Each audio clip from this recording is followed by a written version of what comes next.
नमस्कार मित्रांनो, आज मी तुम्हाला श्री स्वामी समर्थांच्या अनुभव कथेतील कथा क्रमांक 5 सांगणार आहे।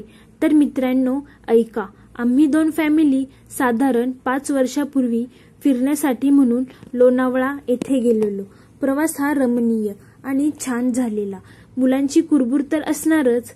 परतीच्या प्रवासासाठी नाशिकला निघालो आणि ट्रॅव्हलिंग आवडत असल्याने कधी घाबरून प्रवास देखील केला नाही। घराची ओढ लागल्यामुळे 4 दिवसांनंतर परतीला निघालो आणि आजकाल काय सगळं शोधायला गुगल आहेच, पण त्याचा भरोसा तरी काय। आणि नाशिक मॅपवर टाकून निघालो। रस्ते गाव हे सगळं अनोळखी। लोणावळा तर सोडलं आणि काय कुठून रस्ता दाखवला गुगल मॅपने। संध्याकाळी 4-5 झाले असतील जेवायला, ते पण अगदी अनोळखी ठिकाणी। पण भूक ही तितकीच लागलेली की काय करणार, म्हणून जेवलो आणि निघालो। आणि खूपच आत्मविश्वास घेऊनच अगदी नेहमीप्रमाणे साधारण 6:00च्या सुमारात परत एक छोटेसे गाव लागले आणि तिकडे चहा शोधत चहा प्यायला देखील थांबलो। चहा घेतला। तेथे एक व्यक्ती भेटली। त्यांनी नाशिक हायवे विचारला असता सरळ जा असे सांगितले।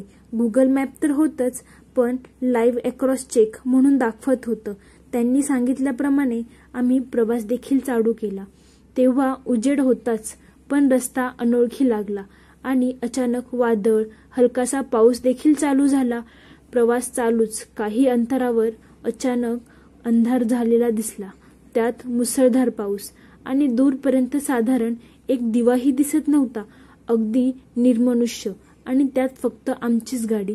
आम्ही 7 जण पावसाचे असे एकंदरीत रूप बघितले आणि आमचं सगळं वातावरण हे भीतिमय झालं की आता रस्ता शोधायचा कसा।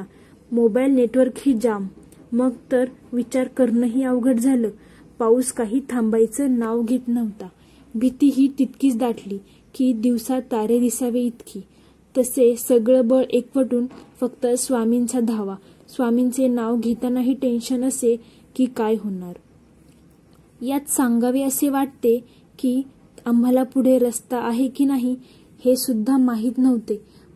निर्मनुष्य जागा, गाडी ना थांबवता येते ना काही। भीतीने अगदी थरकाप झालेला, तरी अगदी कासवाच्या गतीने गाडी चाललेली। फक्त पुढे रस्ता आहे की नाही ही खात्री अजिबात नव्हती, कारण फक्त अंधार, आमची गाडी, निर्मनुष्य असे ठिकाण, स्वामींचा धावा चालूच। आणि काय कोठून ते अचानक एक व्यक्ती मोटरसायकलवर शेजारून निघाला आणि त्याने फक्त हात दाखवला, सरळ जा।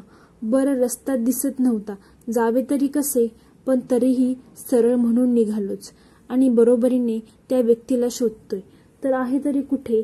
आम्हाला धड रस्ता दिसत नव्हता, पण अगदी काही क्षणातच ती व्यक्ती दिसेनाशी झाली, जी मागे पुढे आजूबाजूला ही कुठेच दिसत नव्हती। आम्ही त्या व्यक्तीला बघतोय की गेली कुठे, पण काहीच दिसत नव्हतं। आणि काही वेळानंतर आम्हाला एक रस्त्याला दूरवर अशी एक लाईट दिसू लागली आणि गावही आले। हायवे तर जवळ येत आहे की नाही सांगता येत नव्हतं आणि भीती अजूनही गेलेली नव्हती, पण रस्ता दिसला म्हणून जरासे बरे वाटले। पण तरीही ती व्यक्ती आठवतच होती की ती व्यक्ती गेली तरी कुठे, कारण त्या रस्त्यावर फक्त आम्हीच होतो आणि आमच्या पुढे तर नक्कीच गेली नव्हती। शेवटी हायवेला गाडी लागली कासाराच्या पलीकडे आणि स्वामींना धन्यवाद दिले, पण घरी अजूनही पोहोचलो नव्हतो। म्हणून ही परत स्वामींचा धावा मनात चालू होता, जप चालू होते आणि परत ती व्यक्ती कोण असा प्रश्न देखील होता। असं करता आम्ही घरी पोहोचलो। 3-4 दिवसांनी हा प्रसंग एका जाणत्या ड्रायव्हरला विचारला आणि तो रस्ता लक्षात आल्यावर त्या व्यक्तीने सांगितलं की तुम्हाला ती व्यक्ती भेटली म्हणून बरे झाले, नाहीतर दुसरा रस्ताच नव्हता। पुढे तर मोठे खड्डे होते। बरं झालं त्या व्यक्तीचं ऐकून तुम्ही सरळ आलात। हे ऐकून तर परत धक्काच बसला की काय होते ते त्या दिवसाचा प्रवास।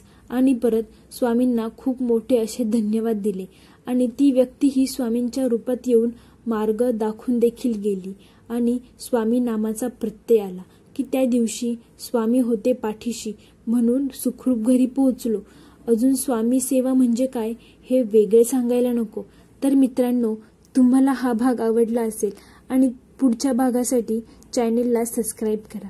लाईक, शेअर, कमेंट करायला अजिबात विसरू नका. धन्यवाद मित्रांनो.